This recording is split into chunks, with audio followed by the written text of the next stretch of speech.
Hurricane Dorian continues to pound the Grand Bahama Islands as a Category 4 storm with 130-mile-per-hour winds, pressure of 946 millibars as of 11 p.m. Atlantic Standard Time this September 2nd.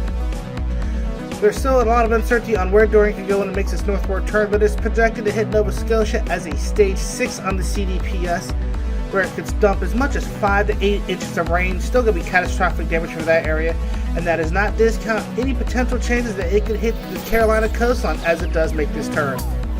Dorian is at 26.9 degrees north, 78.5 degrees west. Again, Stage 6 on the CDPS, where it could be a Stage 6 as it hits the Carolinas or even up into the Nova Scotia coastline. It is 24 miles from Freeport, 135 miles from Vero Beach, 399 from Savannah, 422 from Charleston, and 511 miles from Wilmington, North Carolina.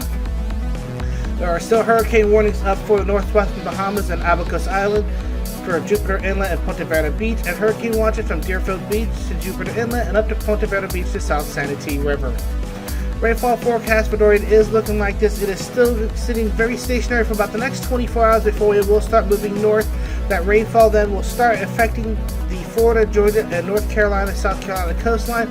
It is really going to be interesting to see how much of that rain is going to come onto the U.S. coastline depending on how close it parallels the coast, and it will eventually be out of the area by the end of the next weekend.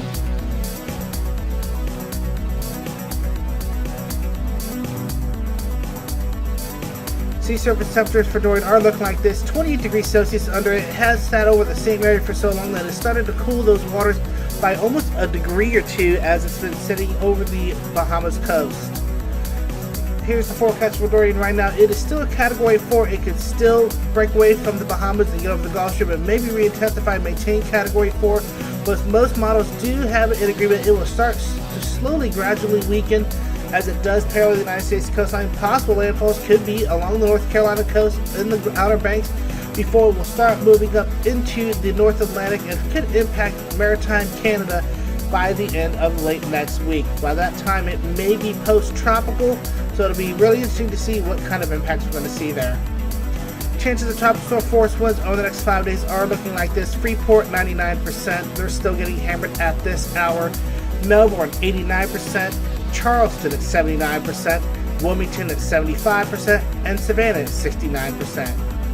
Getting into the models, just about every model is in agreement that it will start to slowly weaken over the next day or two. Still will hold Category 4 for probably the next 48 hours before it starts gradually dropping, and some of that is indicative due to wind shear starting to get less favorable, 15 to 20 knots as we go over the next day and a half. Sea surface temperatures will still be fairly favorable.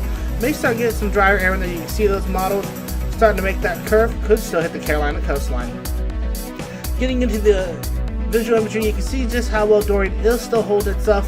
The eyewall structure had started to break down early. It looks like it's starting to fill that back in over the last few frames, and you'll see that on the water vapor imagery where that bright red ring of convection is starting to wrap back around the eye of Dorian, which is a little bit indicative that it may be starting to get itself reorganized after it's been going through its eyewall replacement cycle.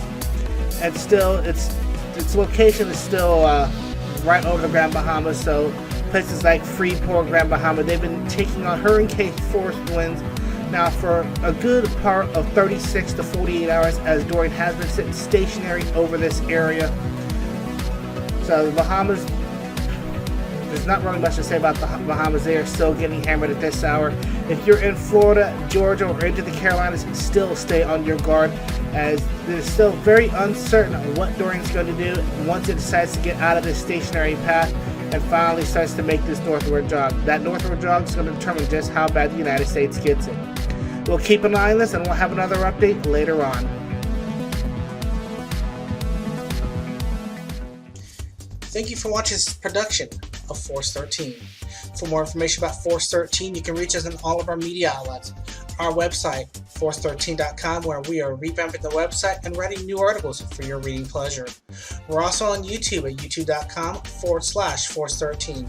You're probably there already. If you are, go ahead and hit that like and subscribe button to keep getting updates like these rolling into your mailbox. We're also on Facebook, keyword Force 13, where we'll post our articles, and keep an eye out there for any live events that we may simulcast there. We're also on Twitter, keyword Force 13. And if you want to look swag like our own Nathan Foy here, you can rock our colors by going to our store. Our store is store.force13.com, or you can continue directly to the project by way of the Patreon. More information about patronage and the privileges you can get from it can be found at patreon.com/force13. And if you want to reach out to the project directly, you can reach out to us at Force13 on Skype, or you can hit me up directly at extension TREN, extension 1375, or you can hit that link in the bottom of the description to get to our Discord. That information also available at the end of this segment.